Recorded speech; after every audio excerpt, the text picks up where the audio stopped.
പിണറായി സർക്കാരിന് ആകെ കഷ്ടകാലമാണെന്ന് തോന്നുന്നു. സർക്കാരിലെ 2 മന്ത്രിമാർക്കെതിരെ ഗുരുതര ആരോപണവുമായി നടി. നേരത്തെ മുകേഷിനും ജയസൂര്യയ്ക്കുമെതിരെ ആരോപണം ഉന്നയിച്ച നടിയാണ് പുതിയ വെളിപ്പെടുത്തലുമായി എത്തിയിരിക്കുന്നത്. മന്ത്രിമാർ മാത്രമല്ല, 17 MLA-മാരും ലൈംഗികമായി പീഡിപ്പിച്ചെന്നാണ് നടിയുടെ ആരോപണം. ജസ്റ്റിസ് ഹേമ കമ്മിറ്റി റിപ്പോർട്ട് പുറത്തു വന്നതിന് പിന്നാലെ മലയാള സിനിമയിലെ നിരവധി നടന്മാർ ലൈംഗിക പീഡന ആരോപണം നേരിടുന്നുണ്ട്. നടൻ സിദ്ദിഖിനെതിരെയുള്ള കേസിൽ അറസ്റ്റിനായി പോലീസ് ലുക്കൌട്ട് നോട്ടീസ് പോലും പുറത്തുവിട്ടു. അതിനിടെയാണ് MLA-മാർക്കെതിരെയുള്ള ആരോപണവും വന്നിരിക്കുന്നത്. നടി ഒരു ഓൺലൈൻ മാധ്യമത്തിന് നൽകിയ അഭിമുഖത്തിലാണ് ഗുരുതര ആരോപണം ഉന്നയിച്ചിരിക്കുന്നത്. നേരത്തെ ഈ നടി മുകേഷിനും ജയസൂര്യയ്ക്കുമെതിരെ ആരോപണമായി എത്തിയിരുന്നു.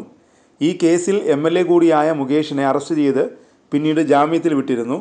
നടൻ ബാലചന്ദ്ര മേനോനെതിരെയും ഈ നടി ആരോപണമായി എത്തിയിരുന്നു. യൂട്യൂബ് ചാനലുകളിലൂടെയായിരുന്നു നടിയുടെ ആരോപണം. ഇതിനെതിരെ ബാലചന്ദ്ര മേനോൻ പോലീസിൽ പരാതി നൽകി. അശ്ലീല സംഭാഷണങ്ങൾ അടങ്ങിയ വീഡിയോ പ്രചരിപ്പിച്ചെന്നാണ് ബാലചന്ദ്ര മേനോൻ പരാതിയിൽ പറയുന്നത്. പരാതിയിൽ യൂട്യൂബ് ചാനലുകൾക്കെതിരെ പോലീസ് കേസെടുത്തിട്ടുണ്ട്. കൊച്ചി സൈബർ പോലീസാണ് IT ആക്ട് പ്രകാരം കേസെടുത്തത്.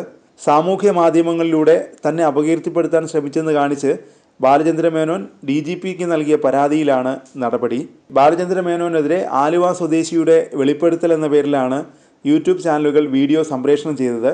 നേരത്തെ നടന്മാരായ മുകേഷ്, ജയസൂര്യ, മണിപിള്ള രാജു, ഇടവേള ബാബു തുടങ്ങിയവർക്കെതിരെ നടി പീഡന പരാതി നൽകിയിരുന്നു. തുടർന്ന് നടന്മാർക്കെതിരെ കേസെടുക്കുകയും ചെയ്തു. ഇതിൻ്റെ തുടർച്ചയായി നടിയുടെ ചില പ്രതികരണങ്ങളാണ് യൂട്യൂബ് ചാനലുകൾ സംപ്രേഷണം ചെയ്തത്. ഇതിലാണ് ബാലചന്ദ്ര മേനോനെതിരെയുള്ള പരാമർശങ്ങൾ ഉണ്ടായിരുന്നത്. പരാമർശങ്ങൾ അപകീർത്തികരവും തന്നെ ഭീഷണിപ്പെടുത്താൻ ഉദ്ദേശിച്ചുള്ളതുമാണെന്ന് ബാലചന്ദ്ര മേനോൻ പരാതിയിൽ ആരോപിക്കുന്നു. നടിയുമായി ബന്ധപ്പെട്ട ചിലർ ഫോൺ വിളിച്ച് തന്നെ ഭീഷണിപ്പെടുത്തിയതായും അദ്ദേഹത്തിൻ്റെ പരാതിയിൽ പറഞ്ഞിരുന്നു. നടിക്കെതിരെയും നടിയുടെ അഭിഭാഷകനെതിരെയുമാണ് ബാലചന്ദ്ര മേനോൻ DGPക്ക് പരാതി നൽകിയത്. യൂട്യൂബ് ചാനലുകളുടെ ഉള്ളടക്കം പരിശോധിച്ച് തുടർ നടപടികൾ ഉണ്ടാകുമെന്നാണ് സൈബർ പോലീസ് അറിയിച്ചിരിക്കുന്നത്. IT ആക്ട് പ്രകാരമാണ് കേസെടുത്തിരിക്കുന്നത്.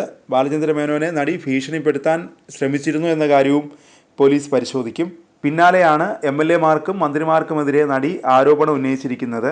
വിവിധയിടങ്ങളിലെ ഷൂട്ടിംഗ് സെറ്റുകളിലും സമീപത്തുള്ള ഹോട്ടലുകളിലും വെച്ച് MLA-മാരിൽ നിന്ന് ലൈംഗികാതിക്രമം നേരിട്ടുവെന്നാണ് അവരുടെ ആരോപണം. ഭരണപക്ഷത്തുള്ളവർ മാത്രമല്ല, പ്രതിപക്ഷത്തെ 4 MLA-മാരെ കൂടി അവർ പ്രതിസ്ഥാനത്ത് നിർത്തിയിട്ടുണ്ട്. എന്നാൽ വിഷയത്തിൽ സർക്കാരിൻ്റെ ഭാഗത്തു നിന്ന് പ്രതികരണമൊന്നും ഉണ്ടായിട്ടില്ല.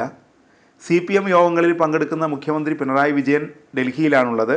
അദ്ദേഹം കേരളത്തിൽ തിരിച്ചെത്തിയ ശേഷം വിഷയത്തിൽ പ്രതികരണമുണ്ടാകുമെന്നാണ് കരുതുന്നത്.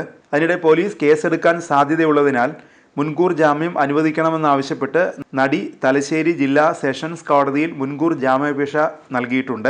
ഹേമ കമ്മിറ്റി റിപ്പോർട്ട് പുറത്തു വന്ന ശേഷം അഭിനേതാക്കൾക്കെതിരെ പരാതി നൽകിയിരുന്നു. ഈ സാഹചര്യത്തിൽ തനിക്കെതിരെ വ്യാജ പരാതിയിൽ കേസെടുക്കാൻ സാധ്യതയുള്ളതിനാൽ മുൻകൂർ ജാമ്യം അനുവദിക്കണമെന്നാണ് ആവശ്യം. കേസെടുക്കാൻ സാധ്യതയുള്ളതിനാൽ അറസ്റ്റ് ചെയ്താൽ ജാമ്യം നൽകണമെന്നും കോടതിയുടെ ഉപാധി അംഗീകരിക്കാൻ തയ്യാറാണെന്നും അപേക്ഷയിൽ പറയുന്നു.